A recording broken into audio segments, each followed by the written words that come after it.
Apakah suara saya sudah terdengar?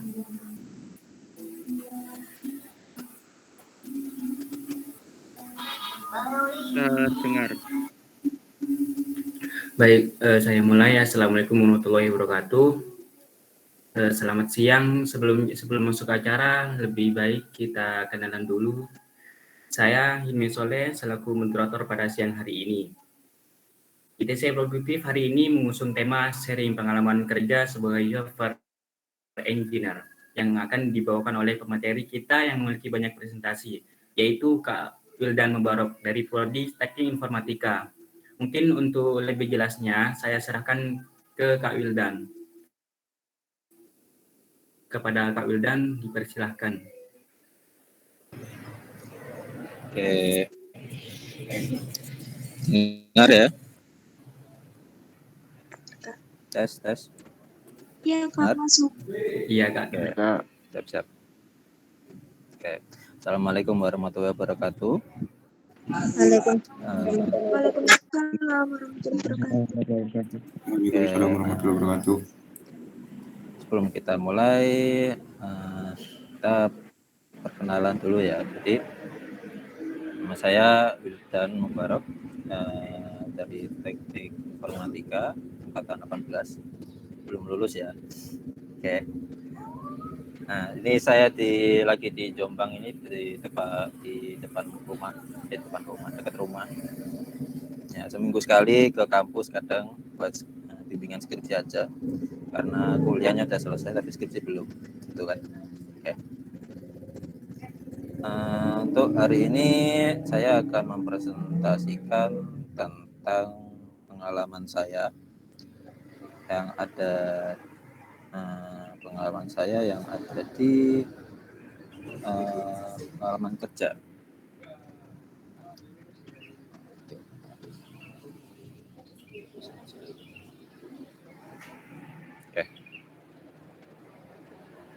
Oke, jadi mari kita mulai presentasinya. Saya mulai dengan judul What's Like Being a Software Engineer, yang artinya adalah bagaimana sih rasanya menjadi software engineer. Tadi bahasan yang ingin saya utarakan itu ada 3 hal. Yang pertama itu background saya, jadi background story biar kalian tahu kenapa sampai di mana, biar kita itu sinkron dengan jalan ceritanya. Yang kedua itu menjadi software engineer itu bagaimana rasanya. Nomor 3 itu yang terakhir bagaimana caranya untuk menjadi sebuah software engineer. Oke. Jadi mulai dari background story saya biar kalian tahu gitu kan. Adalah kalau kalian lihat dari jalan cerita saya melalui CV, kalau kalian lihat di website ini itu saya mempunyai banyak karir milestone, yang artinya itu jejak karir mulai dari saya tulis dari 2015 itu. Kenapa saya mulai sampai dulu banget itu karena memang udah lama untuk belajar tentang coding. Itu udah lama banget, itu pun saya otodidak gitu kan. Nah,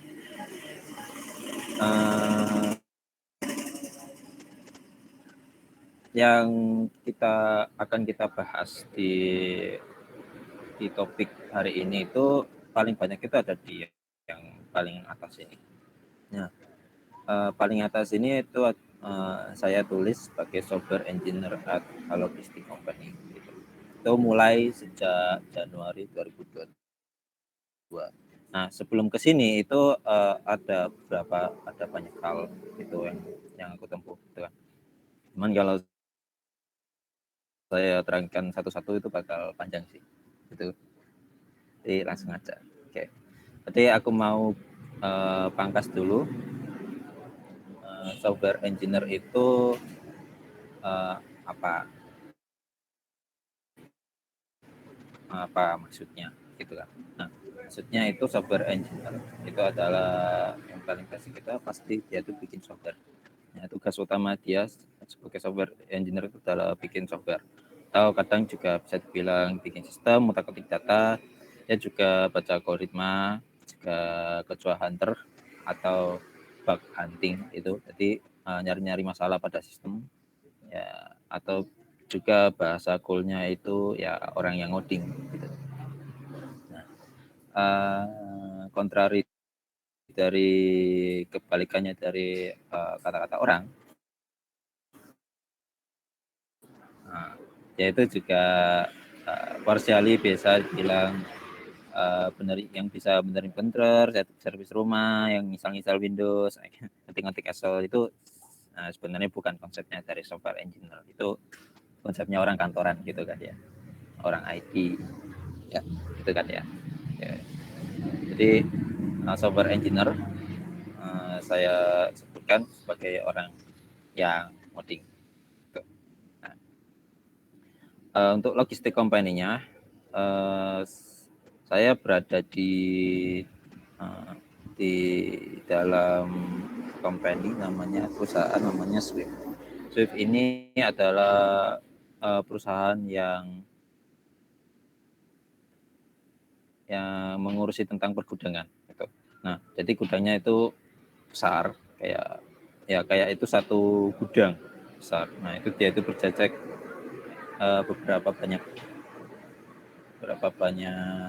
apa itu barang-barang. Nah, ini namanya itu gudang atau istilahnya inventory gitu. Nah, inventory ini disistemin gimana? Disistemin dari namanya dari sejak masuk gudang itu namanya inbound, masuk gudang, terus manajemen peletakannya gimana sampai packaging untuk keluar gitu. Kalau kalian tahu kalau kalian mau lebih tahu tentang Swift itu ada di website ini, Swift career.net, swift-solution.id, jangan lupa www-nya itu kan. Nah, yaitu kalau aku terangkan agak lebih jauh tuh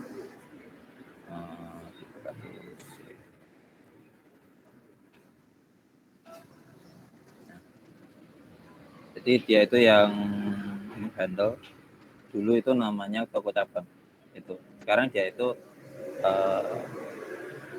ya itu dulunya itu sebuah company terus diakuisisi sama Tokopedia gitu kan. Jadi yang handle dulu itu namanya toko cabang, sekarang dilayani Tokopedia. Nah, jadi kalau ada barang di Tokped namanya dilayani Tokopedia, ya ini yang handle gitu kan. Itu sedikit story. Nah, bagaimana cara saya bisa masuk di Swift ini? Nah, itu ceritanya panjang, ada backstory-nya. Backstory-nya itu nggak cuma kayak apply terus selesai. Nah, itu dulu itu saya nggak cari online, teman itu ditawari sama teman. Nah, teman itu siapa? Teman itu ya temennya teman ini dari teman kuliah. Teman kuliah itu punya project, kita barengan proyekan gitu.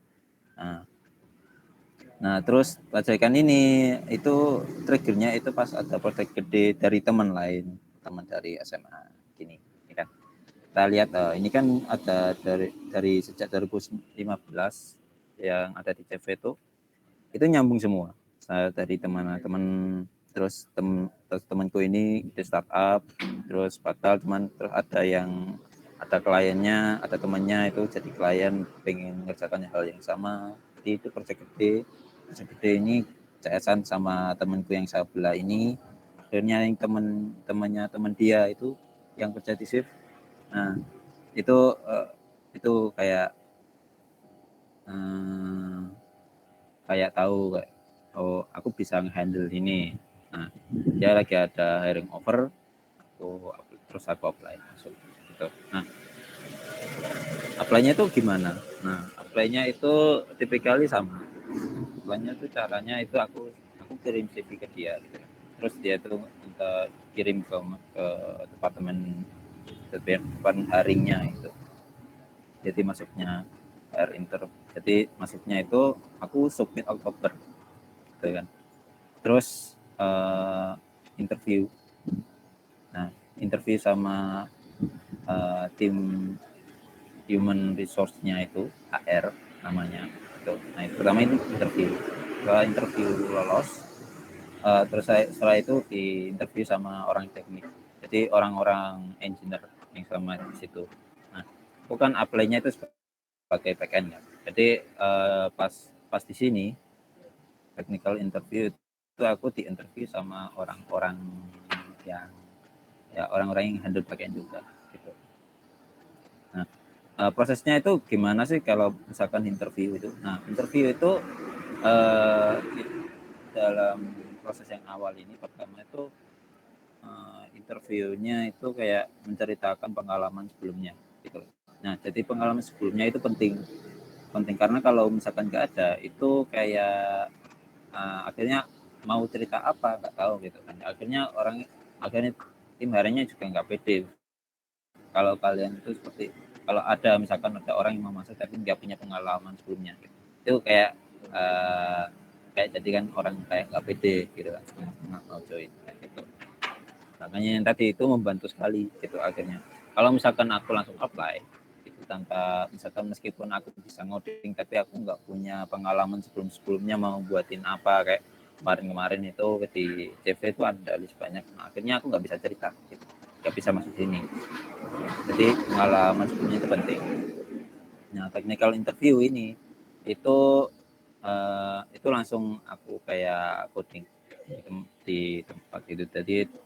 Jadi begitu prosesnya ini semuanya online gitu. Satu ini aku live coding, aku buka Meet, terus dikasih kayak ada tiga soal itu masing-masing 30 menit disuruh menyelesaikan codingannya yang nggak komplit gitu, yang ada errornya gitu. Nah, itu pas yang itu yang untuk yang combine ini dia akan pakai Golang. Jadi tesnya itu juga pakai Golang, pakai Go language itu yang buatannya Google itu. Kalau kalian mau tahu Golang itu, nah, pokoknya yang ada gambar tupainya itu, yaitu sedang lagi trendingnya. Soalnya banyak company yang pakai. Dia juga alternatifnya itu dari teman dia itu lebih family friendly kayak JavaScript gitu loh. Dia gampang dipelajari. Bahkan aku pas technical interview Amin 1 aku baru belajar Golang gitu kan. Nah, ajaibnya ternyata Golang itu ya kalau kalian mau belajar kayak coding yang baru, coding yang baru tuh sebenarnya itu bisa cepat gitu kan, asalkan konsep-konsep sebelumnya itu udah paham kayak struktur data atau algoritmanya. Kalau kalian udah paham di bahasa sebelumnya itu pindah bahasa itu gampang. Ini itu yang aku tahu. Nah, setelah itu technical interview selesai November, Januari masuk. Desember itu baru ada pengumuman kalau masuk itu di bulan depan Januarinya. Nah, setelah masuk itu ada proses namanya itu probation. Probation itu adalah proses untuk uji coba. Jadi dites dulu apakah kamu masih oke enggak dengan tantangan yang ada di dalam company itu. Soalnya di dalam company itu kan pasti ada spesifik konsep yang orang itu susah gitu kan. Apalagi ini apalagi warehouse itu banyak operationnya, banyak logikanya, banyak data yang perlu diolah kayak gitu. Sampai datanya itu sebenarnya bisa puluhan, ratusan lebih gitu kan. Nah, soalnya banyak yang dipindah-pindahin kayak gitu. Nah, ternyata all process is fine, oke, aku bisa dan akhirnya aku bisa menjadi full time.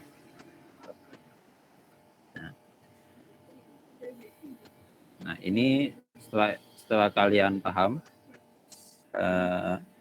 dari sini mungkin ada pertanyaan dulu. 5, 4, 3, 2. Ada yang angkat tangan? Oke, aku lanjut. Bagian kedua itu setelah aku masuk menjadi software engineer di sana itu terus aku penasaran bagaimana terus rasanya itu menjadi software engineer di sana itu.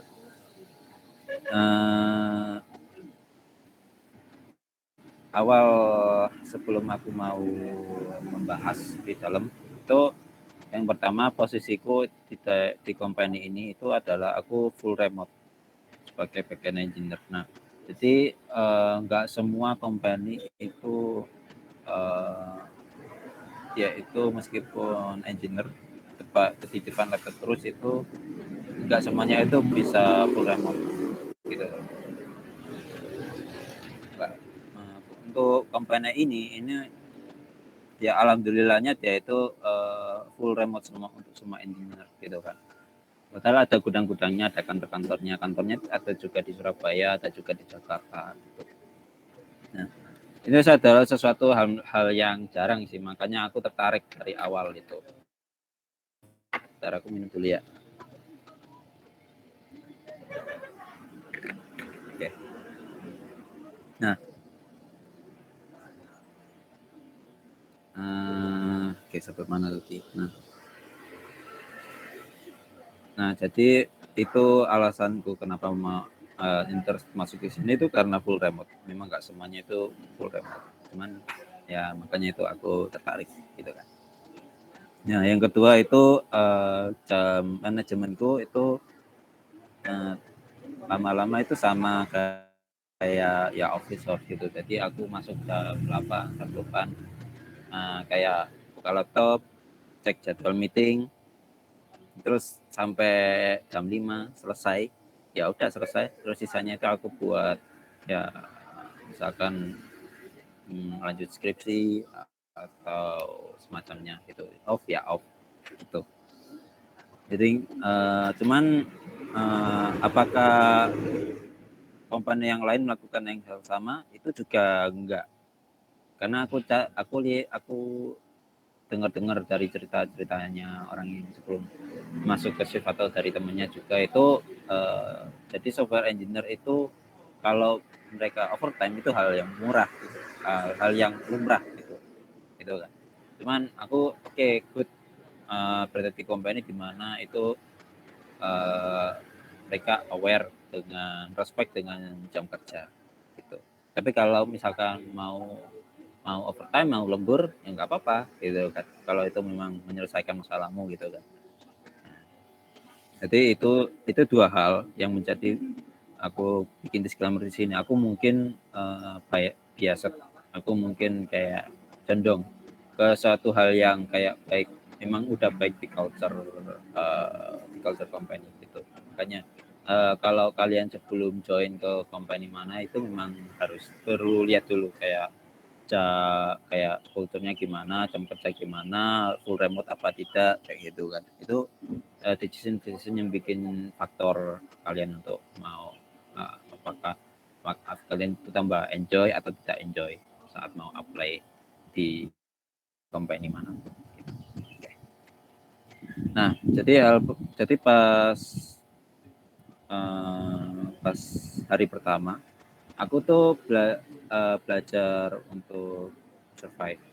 Pertama masuk buka meeting itu kayak di telingaku itu banyak istilah-istilah asing kayak inbound, outbound, inventory, terus istilahnya kayak istilah-istilah asing kayak adjustment log, inventory, group kayak gitu. Nah, itu adalah istilah-istilah asing yang pasti kalian juga akan, kalau misalkan apply di company mana, jadi engineer itu pasti ada istilah spesifik company yang perlu kalian kasih tahu. Cuman biar kalian nggak terasa asing dengan itu, biasanya itu dikasih namanya voting sheet. Supporting sheet itu kayak suatu dokumen. Nah, dokumen itu kamu ikuti paling enggak itu ada misalkan ada deadline mungkin sebulan atau 2 bulan itu kayak udah ketentang semua gitu. Apa yang perlu kalian lakukan di minggu pertama, minggu kedua, minggu ketiga gitu. Biasanya diminta meeting namanya itu one on one itu meeting sama misalkan rekan yang satu divisi atau beda divisi gitu, minimal sekali gitu. Nah, biar kalian itu juga familiar dengan yang lain gitu. Nah, nggak cuman meeting juga difasilitasi juga biasanya kalian bakal dikasih kayak namanya itu engineer buddy. Nah, engineer buddy itu orang yang kalau misalkan kalian butuh pertanyaan, butuh ada yang jawab, itu ya kalian jawab minta tanya itu kepada engineer buddy. Nah, engineer buddy itu bakal bantu kalian kayak oke, aku buka laptop, aku mau ngeran software ini, itu gimana caranya? Nah, kalian bisa tanya ke namanya itu engineer buddy gitu. Jadi termasuk ke caranya nginstal aplikasi spesifik kayak yang dipakai di company yang kalian pun nggak tahu apa itu maksudnya artinya, itu nggak apa-apa gitu kan, karena itu memang kayak sesuatu hal yang tidak ada di dalam requirement, kayak minimal bisa golang kayak gitu kan. Tapi kan ada software misalkan GraphQL, satu hal yang nggak bakal nggak ada di dalam requirement. Jadi kamu bisa tanya, ini softwarenya buat apa mas kayak gitu. Cuman ya untuk tanya-tanya itu kan ya jangan, kalau bisa Google ya Google gitu aja kan, ya jangan tanya kayak gitu. Jadi ya separuh-separuh ortodidak, separuh-separuh tanya gitu kan, tetap tanya biar nggak sinkron, biar tetap sinkron gitu kan. Oke. Nah, selain itu juga perlu memahami posisi gitu. Jadi kalau udah struktur engineer-nya itu udah proper, itu pasti ada job desk-nya. Job desk engineer itu ada sebagai software engineer, yang di atasnya itu namanya tuh engineer manager gitu kan, atau EM. Nah, ada lagi juga namanya product manager, ada lagi namanya QA engineer, ada namanya support. Nah, artinya tuh kalau software engineer itu ya yang ngoding intinya, pokoknya yang ngoding itu. Nah, cuman kalau misalkan ada beberapa hal kayak desain, implementasi, itu urusannya product manager ya. Nah, product manager itu pokoknya yang nulis bahwa pokoknya aplikasinya harus bisa gini, caranya itu gini. Nah, itu urusannya product. Nah, setelah aplikasinya selesai, itu bukan kamu yang ngetes. Yang ngetes itu adalah yang QA. Jadi QA itu habis kamu code, kamu istilahnya itu namanya push, kamu kirim code-nya ke misalkan ke GitHub, terus itu jadi ke deploy di aplikasi namanya itu area staging, area software buat ngetes itu. Nah, itu dites sama QA engineer. Nah, jadi ngetes apakah dari ekspektasinya PM yang ditulis PM itu sesuai dengan hasil aplikasinya. Itu urusannya QA gitu. Cuman meskipun semuanya kita sama QA, kita juga engineer itu juga tetap perlu ngetes sendiri kan.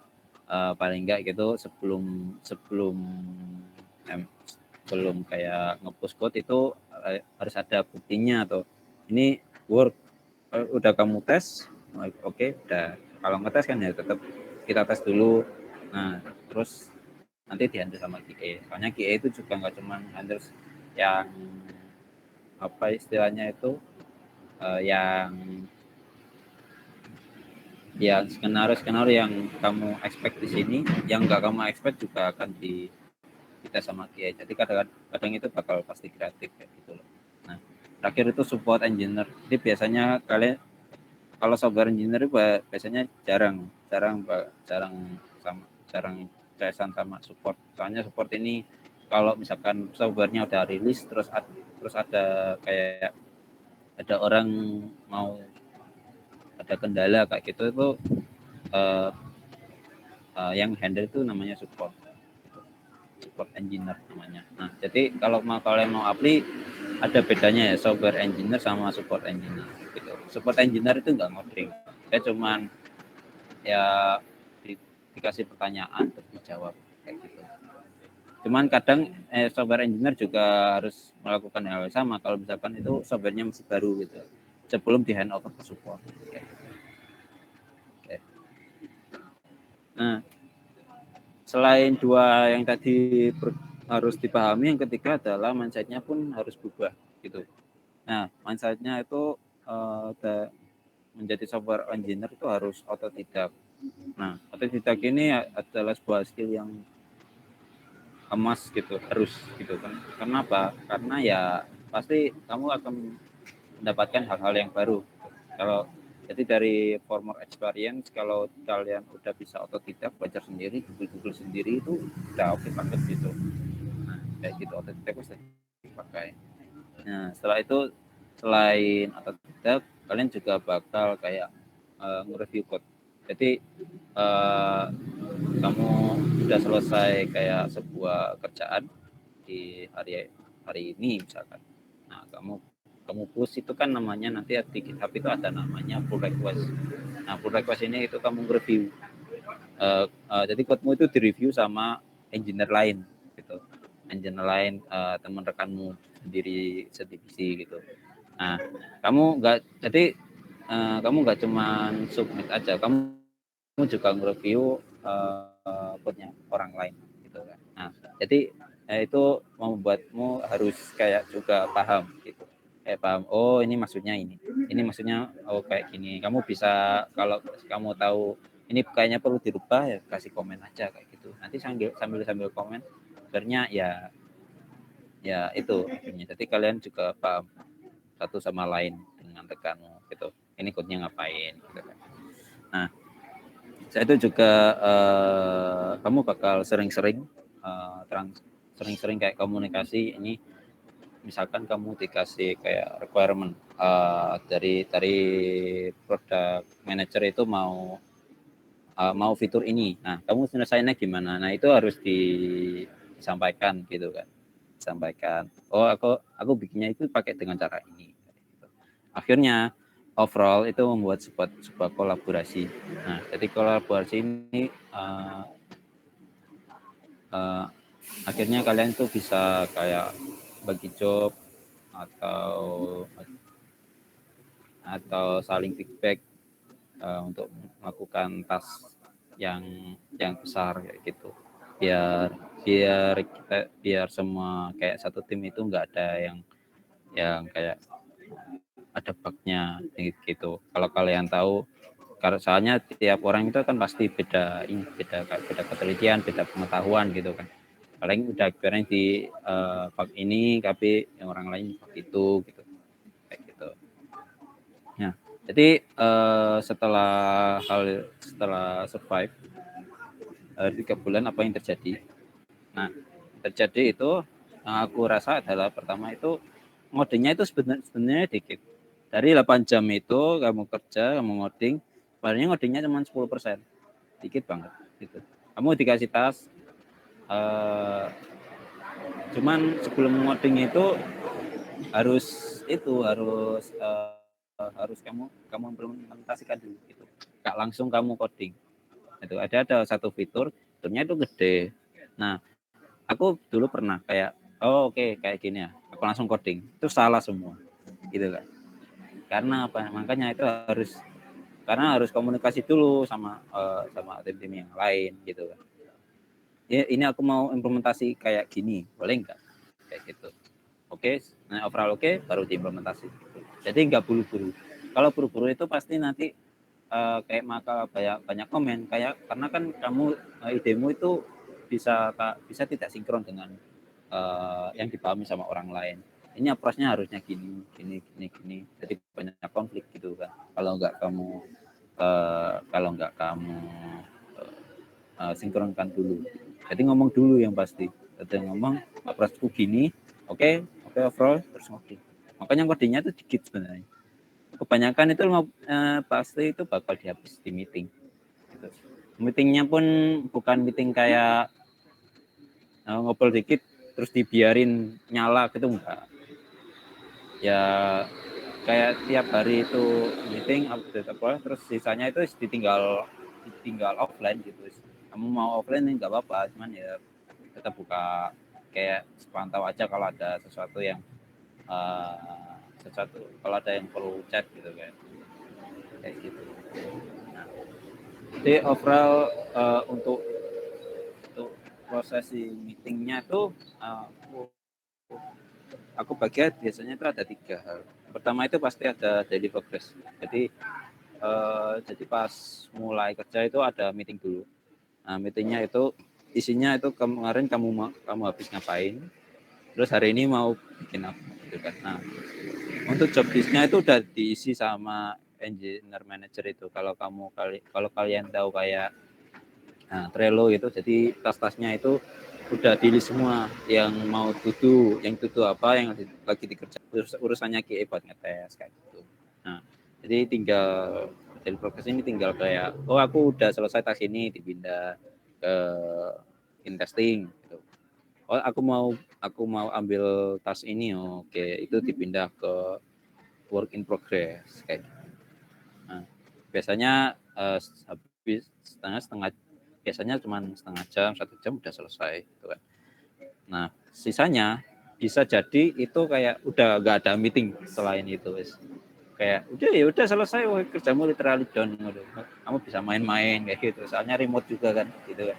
Nah, asalkan ya progresnya kamu tahu kemarin kamu habis kemarin kamu pokoknya kamu bisa ngomong kemarin aku habis bikin apa gitu.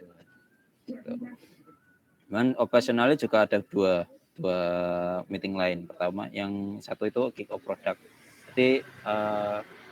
Jadi misalkan ada satu major fitur itu selesai, terus pindah ke fitur berikutnya. Nah, ini meeting sama orang product manager itu.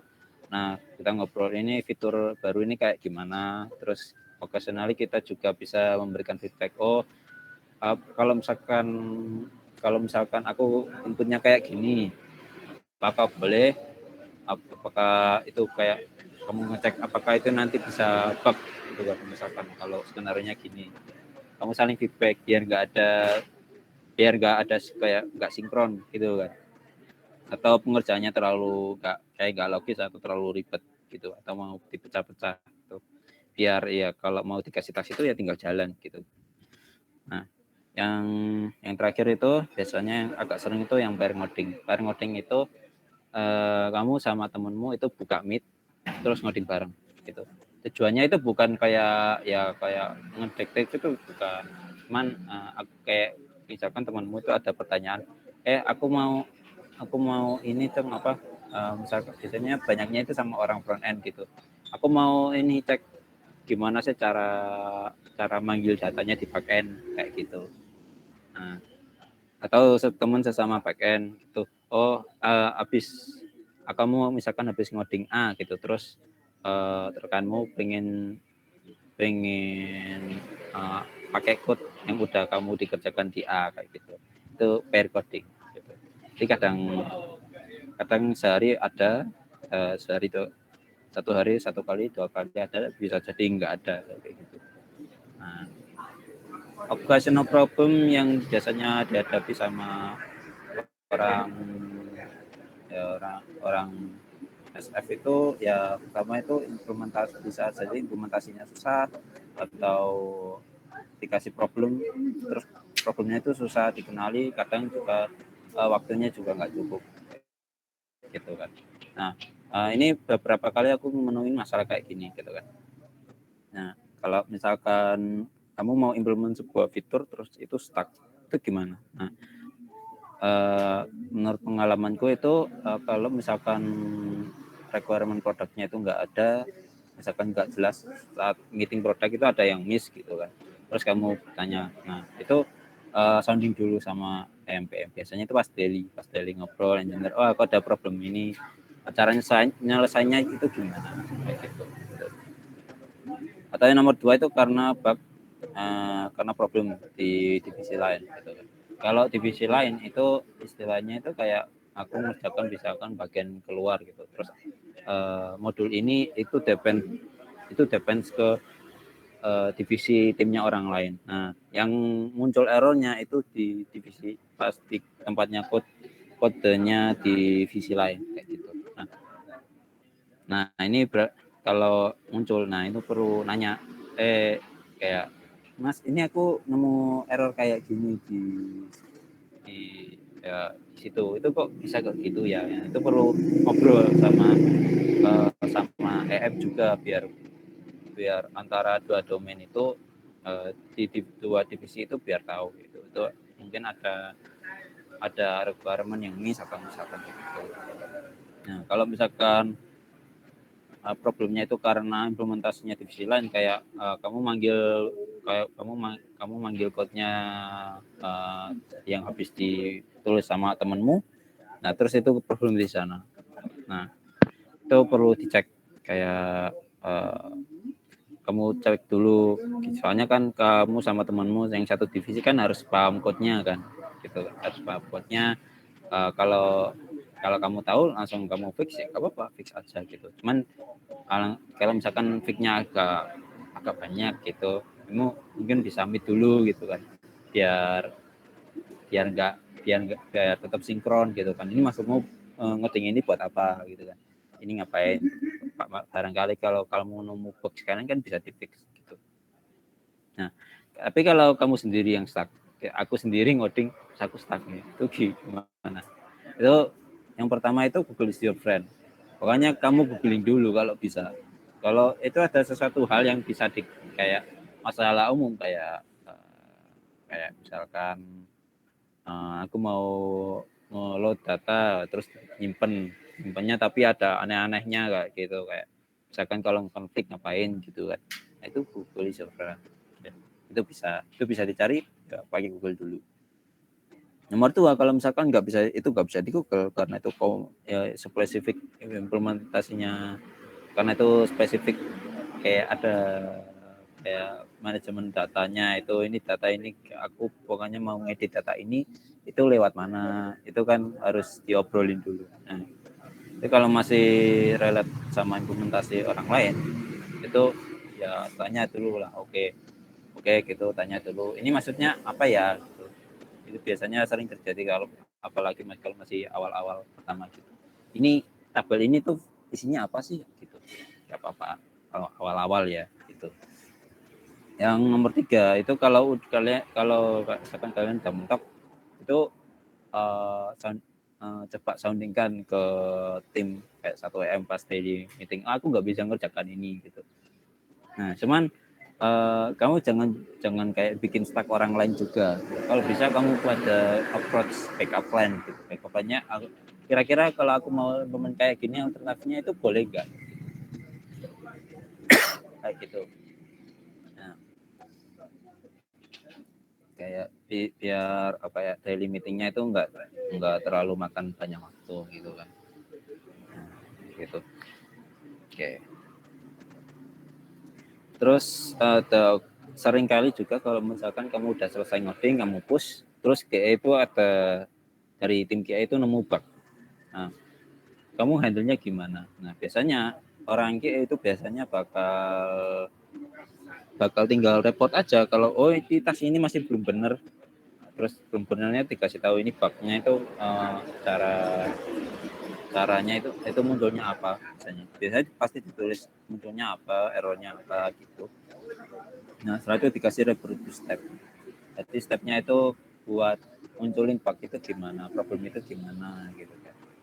Nah biasanya kalau aku yang pakai, kalau aku pakai mau cek ini sampai ke sini itu biasanya pakai ini step booking. Nah step booking ini kayak kamu kasih merah-merah di misal code mana gitu, terus kamu run sambil debug, kamu bisa lihat kayak ini tuh isinya pas di sini tuh isinya apa aja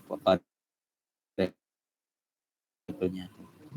Nah terus kita dilihat sambil dijalanin gitu. Misalnya aku kalau kasih merah itu pas di lokasi errornya misalkan muncul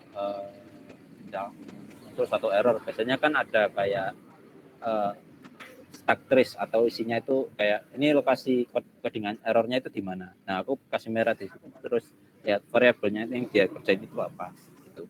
Kayak gitu. Nah, ini sering aku pakai gitu buat kalau nge-trace bug dan semacamnya gitu. Nah, kalau misalkan bugnya itu kompleks sampai masuk ke code-nya divisi lain, itu aku beberapa kali kejadian gitu. Nah, itu adalah satu hal yang tricky karena kamu juga nggak paham code ini ngapain gitu kan.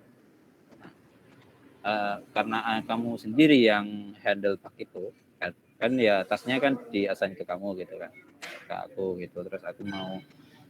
Terus aku mau laporan bug ini ke divisi lain. Nah, itu ada caranya yang baik juga. Nah, jadi yang baik itu jangan kamu kirim kayak, Mas, aku ada error ini loh di codemu gitu. Itu terus kamu kasih errornya. Itu enggak langsung kamu kasih error gitu kan. Itu malah bikin bingung. Jadi kok bisa ke gini gitu kan. Soalnya kan reproduce-nya itu di divisi kamu kan. Kamu yang paham code ini ngapain gitu kan. Code ini ngapain. Cuman kalau di divisi lain itu udah gimana inputnya kan yang nggak tahu prosesnya. Nah, makanya kalau misalkan itu kejadian di divisi lain, kamu isolate inputnya. Jadi pas masuk ke code-nya divisi lain itu inputnya apa? Oh, aku ada bug terus aku kasih input di codemu itu kayak A B C D. Ternyata munculnya error kayak gitu. Nah, kamu itu lebih baik secara komunikasi itu kan lebih baik.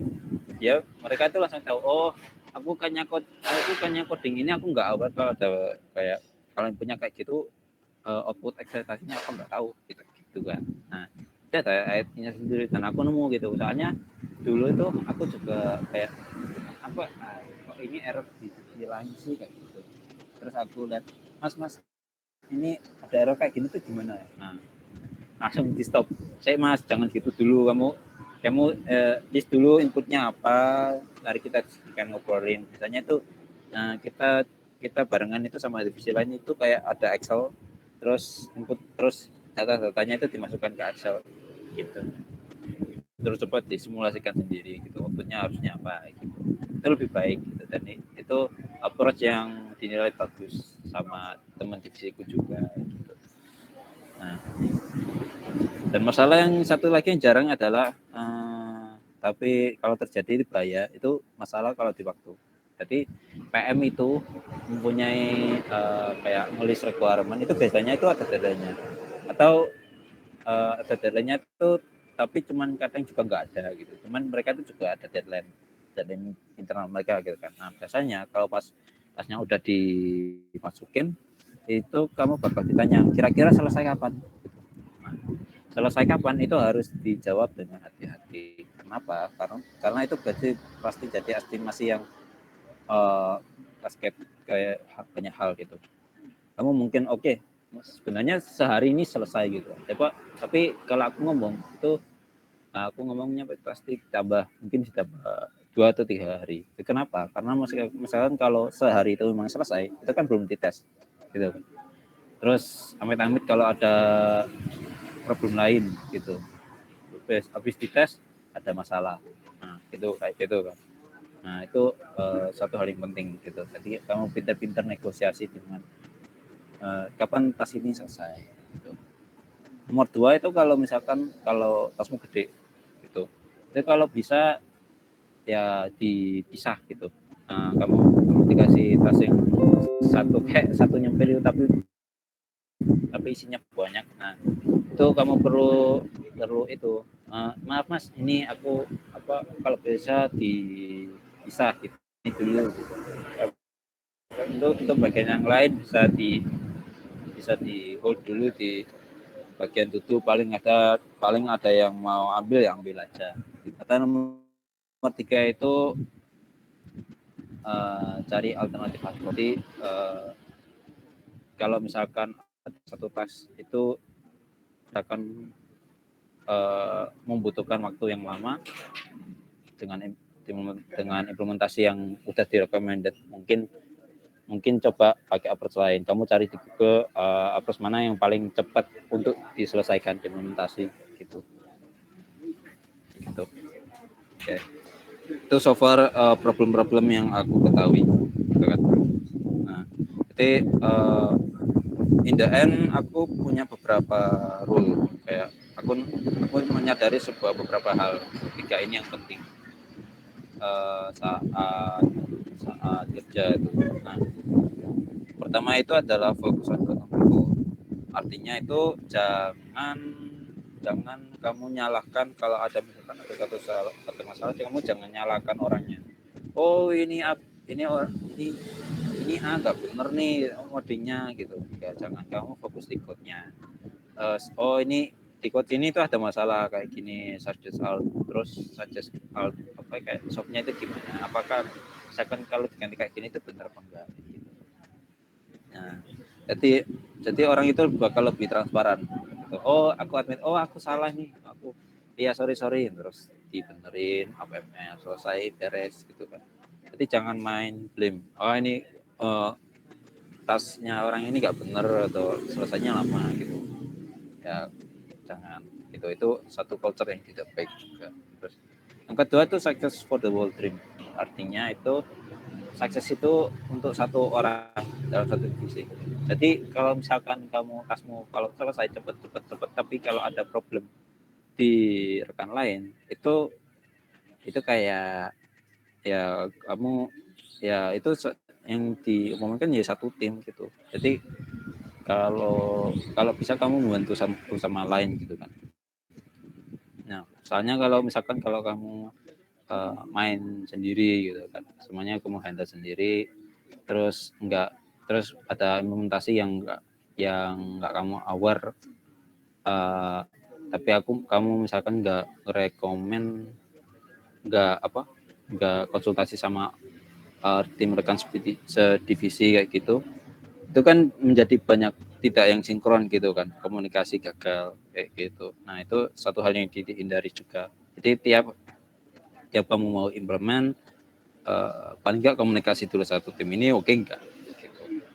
Jadi bukan keburu-buru buat ngoding terus selesai enggak kayak gitu. Itu jadi kayak ya nggak selesai soalnya ya muter-muter gitu kan. Aku pengennya ini. View-nya itu beda-beda. Yang terakhir itu adapt and improvise, artinya adaptasi dengan hal yang baru. Misalkan, jadi kalau misalkan kamu nemu sesuatu kayak aku ngodingnya kalau misalkan pakai ini itu lebih baik, ya silakan aja ngobrol aja dulu gitu kan. Nah, jadi nggak harus terpatok dengan implementasinya harus ini. Misalnya essay itu satu hal yang bisa kayak kan dia itu kan intinya itu kolaborasi ide. Gitu. Nah, nomor 3 yang terakhir itu menjadi software engineer. Nah, sebelum sampai di sini ada pertanyaan mungkin sebelum lupa. Oke, nggak ada pertanyaan ya. Oke, lanjut. Jadi semua hal itu sepertinya sebuah hal yang excited gitu kan. Tapi ini satu konsep yang nggak bakal bisa dipakai kalau kamu sendiri itu belum nyobain gitu kan. Nah, gimana sih caranya menjadi software engineer gitu. Nah,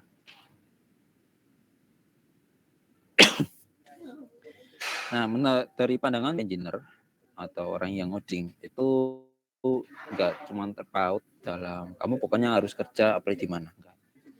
Software engineer itu bisa menjadi 3 hal. Yang pertama itu sell, kamu jual sesuatu. Jualnya itu yang jual coding gitu, suatu hal. Entah itu jadi aplikasinya yang dijual atau programnya yang dijual gitu. Yang kedua itu freelance. Freelance ini favoritnya ya mahasiswa gitu. Karena freelance itu kamu ya tinggal kalau mau masuk ya masuk aja gitu. Cuman kalau yang terakhir ini kalau kamu kerja itu butuh experience sebelumnya itu apa.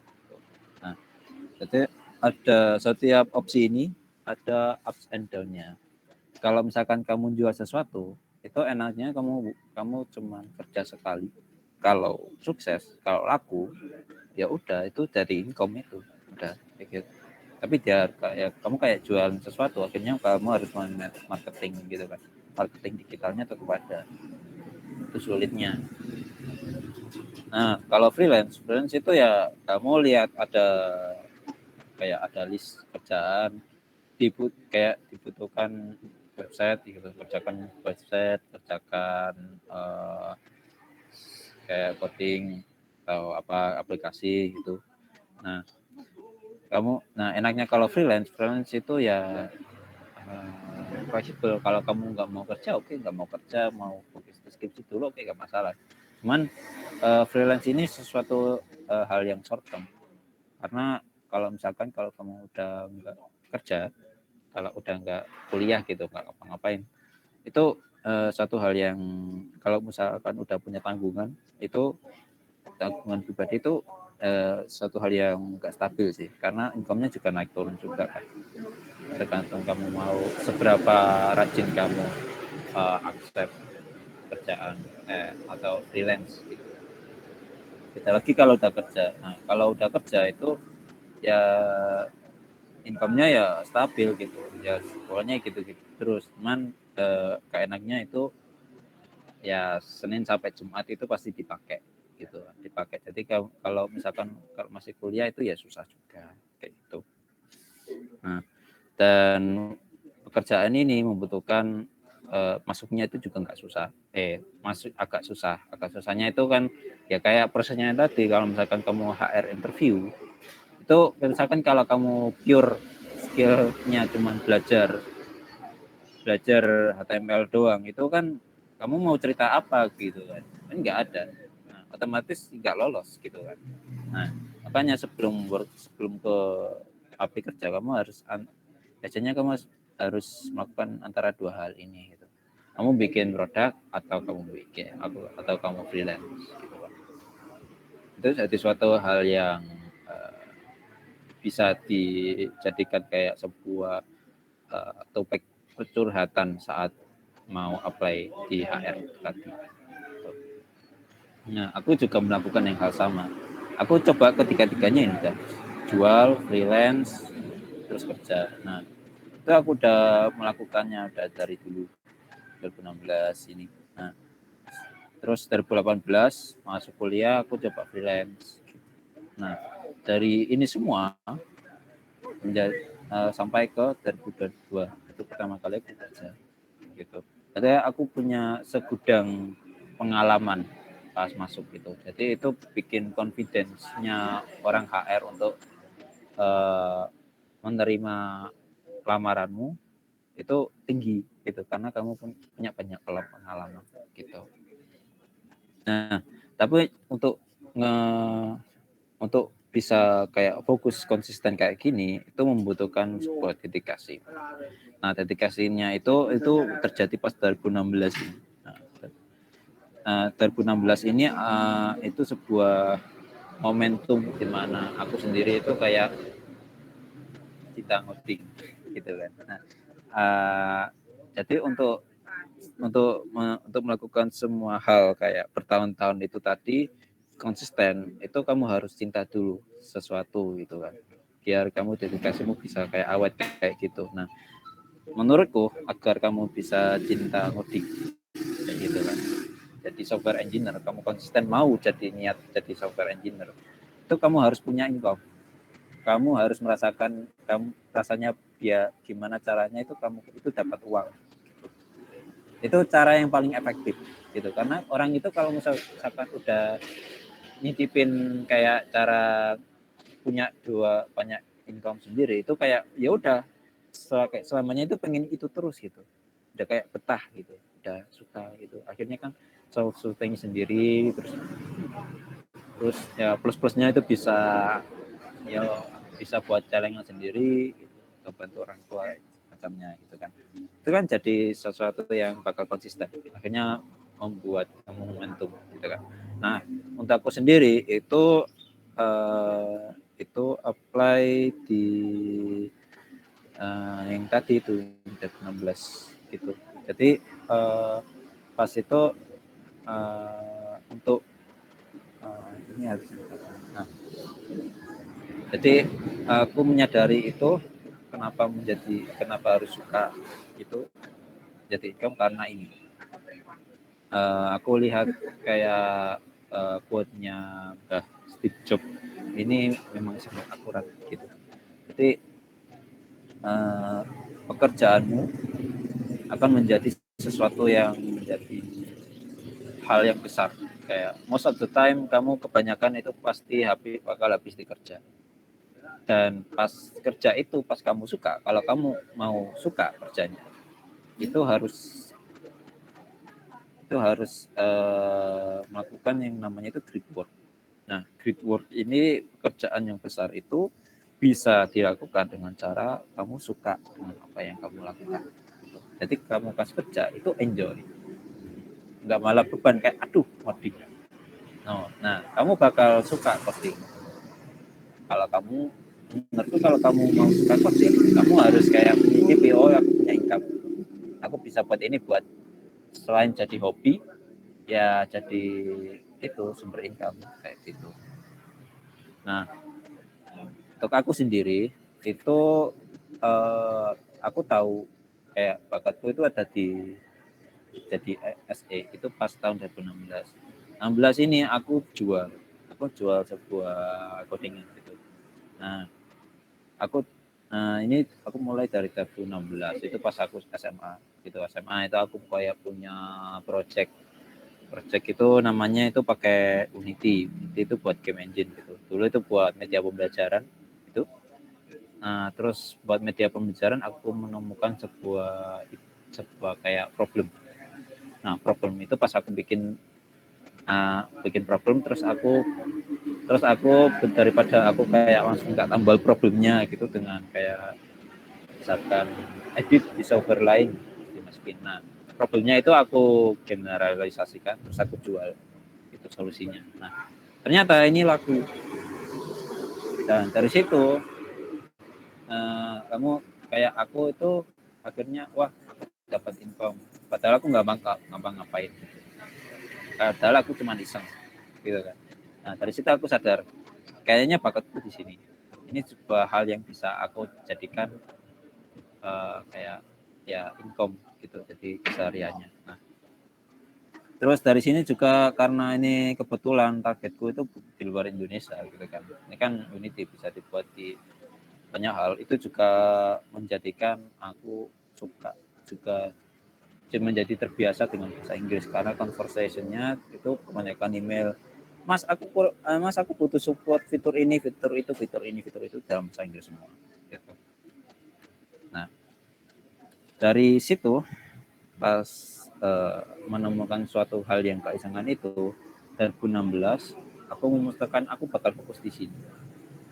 Code for a living. Jadi aku sadar hobiku itu di sini gitu.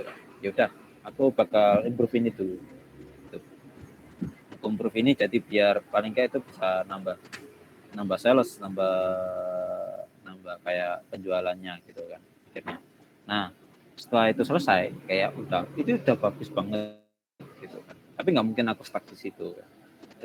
Jadi tahun depannya itu 2017 aku beralih ke website. Aku nyoba dunia baru, dunia desain, dunia website. Kenapa website? Karena website itu aku lihat-lihat itu kan demand-nya tinggi. Di Indonesia itu tinggi kan. Butuh bikin website itu pasti ada. Kamu kalau googling gitu pasti ada. Di Indonesia itu banyak. Makanya aku beralih ke website.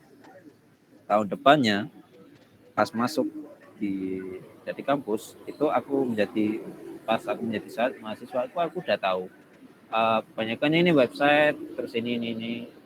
Nah, aku gunakan skill ini untuk membantu sesama angkatan. Tujuannya itu bukan kayak tujuannya itu semata-mata hanya untuk mencari relasi gitu kan. Jadi relasi itu satu hal yang menurutku aku penting tujuannya. Bahkan aku malah itu kayak support kayak sesuatu hal yang kayak ini contekan tugas gitu kan. Karena aku bisa, aku kasih contekan nih, kerjakan aja. Itu kayak bikin kamu terrecognition. Jadi kamu tahu, kamu kayak disegani gitu kan. Ini orangnya pintar misalnya ngasih contekan gitu kan. Cuman itu menjadi sesuatu hal yang notable buatku. Akhirnya kan banyak yang tahu aku gitu kan. Nah dari situ adalah suatu hal yang 3 tahun ini ada suatu hal yang aku temui juga, istilahnya itu di dalam bisnis itu improvise, adapt, overcome.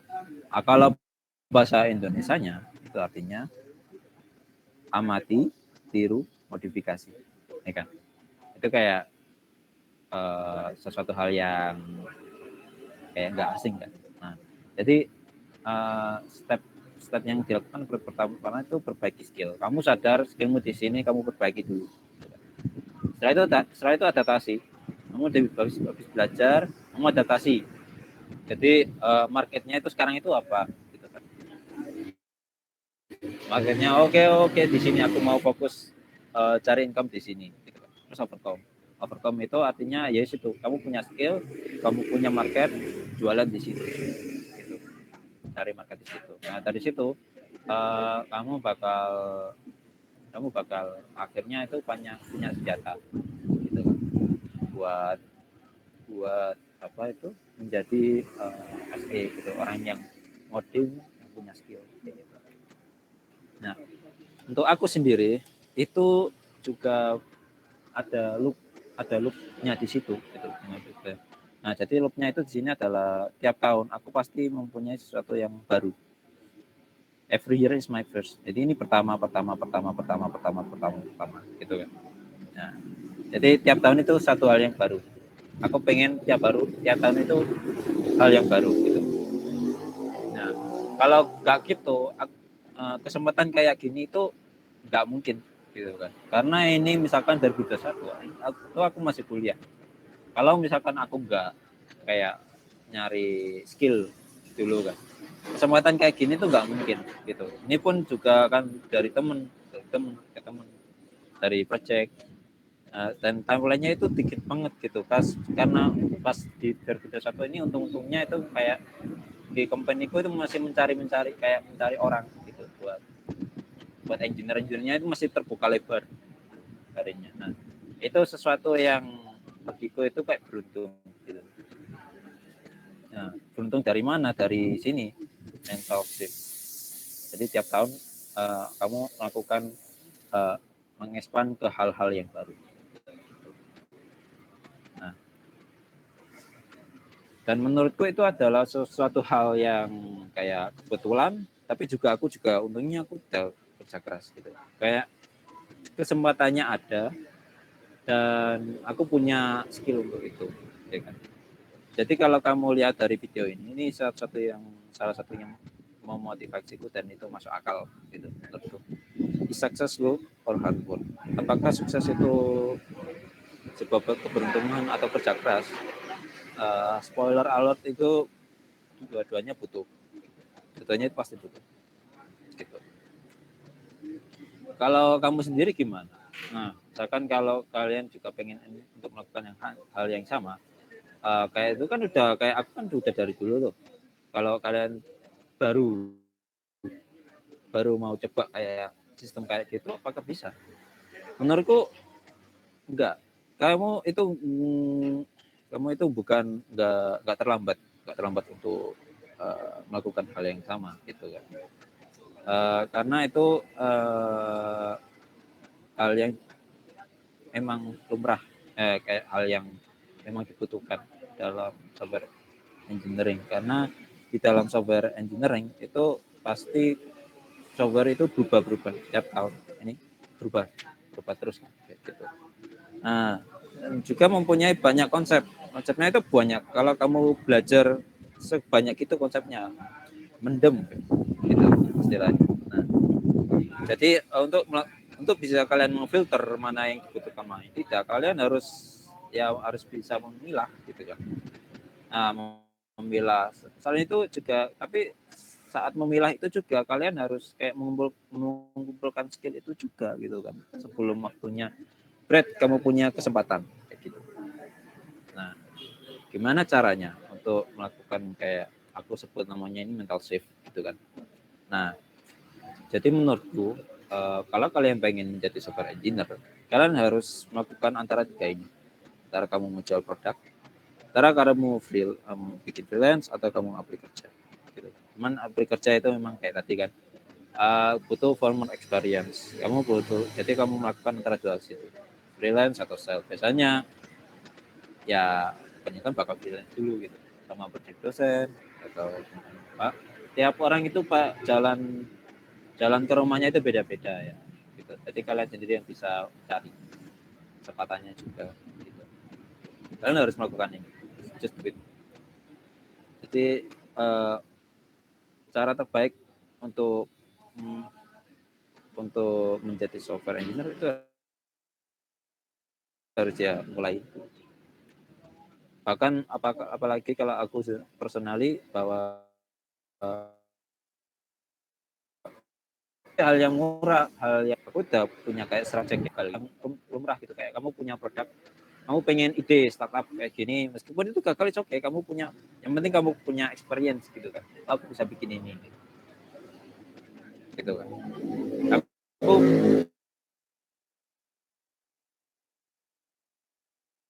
melakukan hal yang sama buat teman gitu. Jadi meskipun banyak project, buat itu, nah, duit, ini beberapa kali just duit gitu. Karena itu kayak perjalanan yang panjang. Tapi kalau kamu pengen, hidot aja, just duit. Harus gitu. Jadi itu sih take away untuk sesi hari ini itu. Jika kamu punya SE, jika kamu ingin menjadi SE, jika kamu saat menjadi SE, itu pengalaman yang aku tahu untuk selama 6 tahun terakhir menjadi SE. Jadi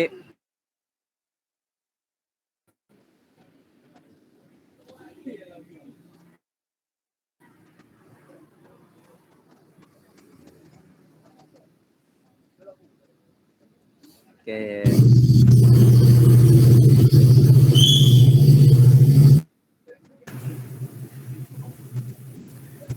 Mungkin dari materi yang telah disampaikan oleh Kak Wildan, ada yang ditanyakan? Jika ingin bertanya langsung aja resen atau tulis di kolom komentar.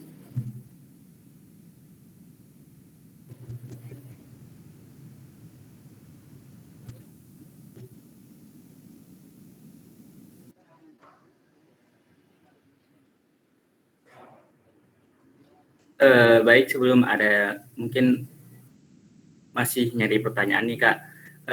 Saya boleh bertanya dulu nih Kak. Boleh. Pertanyaan saya itu simpel Kak. Keluh kesah menjadi seorang software engineer itu gimana Kak? Oke, keluh kesah menjadi software engineer itu suatu hal yang udah aku jelasin di awal tadi. Pasti ada namanya itu mode survive.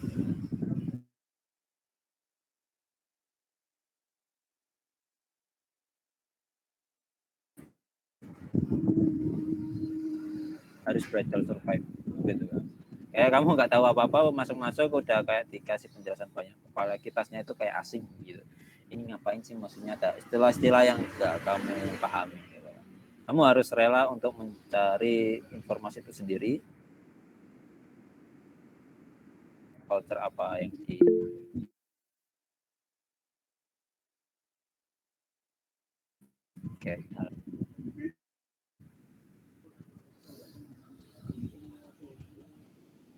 Oke, ada pertanyaan lagi dari Septia Yuwantri. Bagaimana cara kita percaya diri dengan kemampuan kita? Kadang ini daftar satu intasi Ini pertanyaan yang bagus.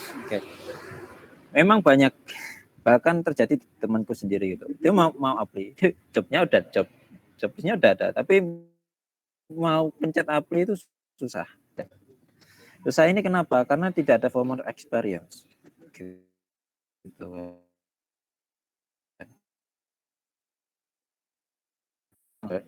Makanya yang formal experience itu antara kamu kayak bikin suatu aplikasi gitu. Kamu bangun aplikasi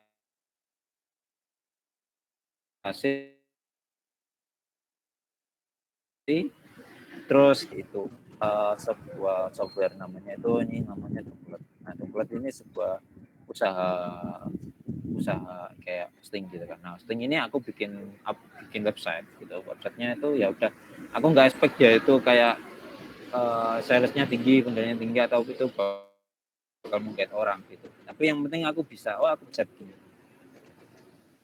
Kamu harus ada PD tapi dengan tidak ada risiko gitu kan. Sebelum mencari hal yang ada risikonya gitu. Itu tetap butuh dedikasi memang.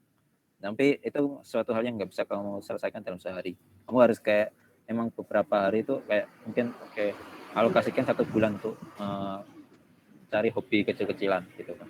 Kayak gitu. Nah, setelah kamu pede, kamu mau pencet apply itu pasti oke.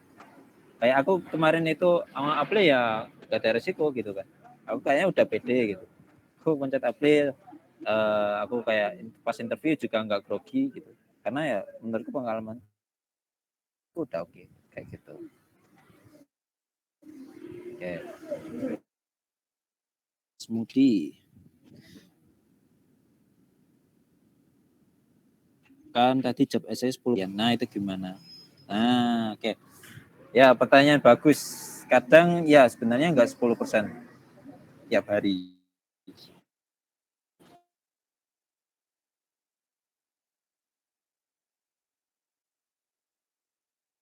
Iya, oke. Itu gitu kan. Pertanyaan ya maka sama ya memang ada kayak time di mana seharian itu bikin gitu kan, cari gitu. Cuman oke lah, kalau kalian, aku juga kadang itu bisa kayak seharian nyari gitu. Cuman kalau aku sendiri tuh kayak itu lebih cepat itu kalau dicari bareng-bareng gitu kan.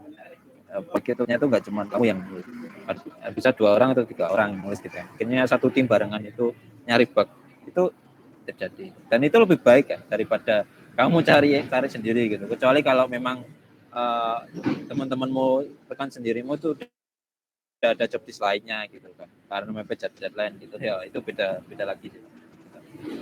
Ya overall itu cuman 10% kebanyakan most of the day kayak gitu. Aku juga kayak gitu sih, kayak habis meeting ya udah aku tinggal julin kemana ngopi, kadang sambil nyicil skripsi gitu kan, diam-diam kayak gitu.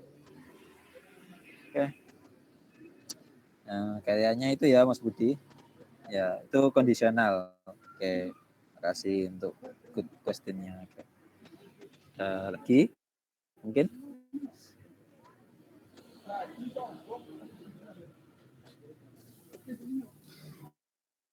Oke. Dari Hikmah.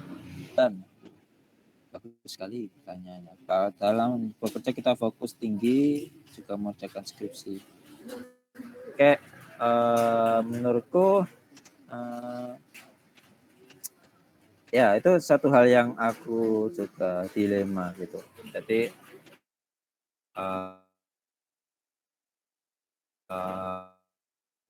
kayak 10 hari kerja itu malam itu biasanya aku nggak bisa ngerjain sih, aku ngerjain 1-2 jam gitu. Itu hal-hal yang tas kerja gitu. Jadi itu satu hal yang fokus kemana. Kalau aku ya skripsi doang gitu kan. Itu paling traveling sini Jombang ke Madura ke Jombang, itu pas hal-hal yang nah, itu memang Ya ini resikonya Mas, kenapa menjadi satu hal yang bakal gitu, ambil bakal hilang, kayak tidurnya itu bakal hilang gitu. Tapi ya itu is the risk gitu, kayak tapi risikonya juga aku juga bahkan danku sendiri ya, kayak kehidupan gitu gitu. Ada enaknya, ada gak enaknya. Nah, enaknya ya stabil gitu, kayak gitu. Nah, misalkan ada konflik di mana kayak aku jadwal bimbingan, mungkin Mas aku 2 jam AFK, kamu bisa minta ganti malam, aku ganti malamnya, atau kalau misalkan tuh hari ini itu karena aku ada di lapangan kayak di offline untuk beberapa waktu ini, aku bisa ambil cuti kayak setengah hari cuti buat bimbingan gitu. Ada juga kok kayak temanku tuh masih kuliahnya itu masih, terus dia tuh kerja di, nggak masalah gitu kan, pokoknya kamu bisa seimbangin diri. Kamu mau izin, oh aku mau izin dulu gitu. Yang itu makanya kok ada beberapa nggak mau spesifik gitu. Cuman kalau untuk company di aku sendiri itu, kamu mau masih belum S1 nggak apa-apa, kayak rekrutmen. Oke, mungkin itu ya, baik Mas. Apa lagi?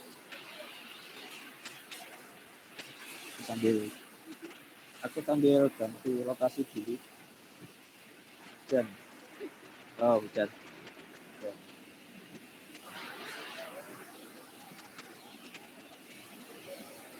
Oke, makasih untuk diskusinya. Itu juga refleksi aku lebih baiknya. Oke, ada lagi mungkin?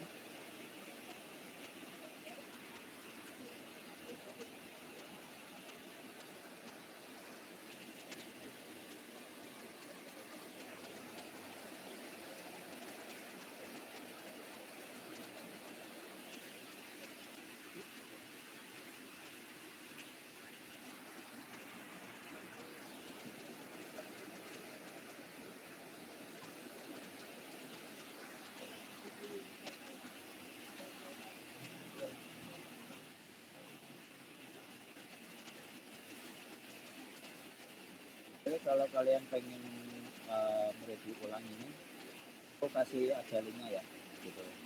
Mungkin kalian baca-baca lagi, ingat-ingat lagi ya. Mungkin ada yang lupa screenshot gitu, kasih aja. Ya.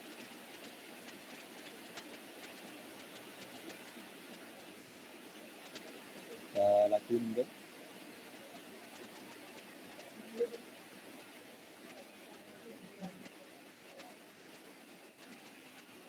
Ini ada quotes bagus dari Dashboard.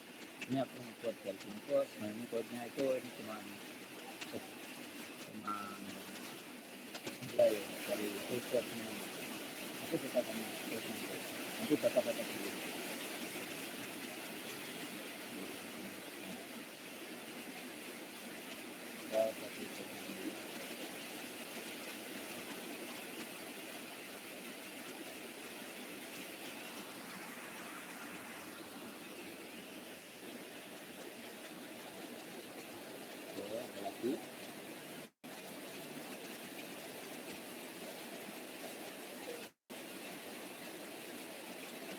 Kita tunggu sampai 14.30 ya.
Mungkin juga jika sudah tidak ada pertanyaan lagi, langsung saja kita masuk ke sesi dokumentasi.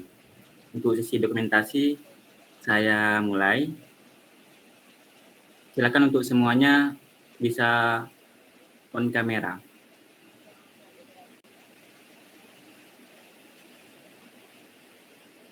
Sesi dokumentasi saya mulai. 1, 2, 3.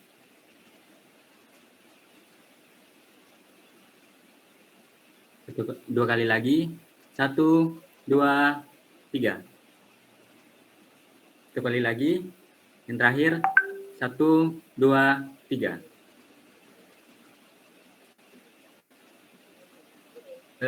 Untuk absen jangan lupa di kolom chat ya untuk absennya.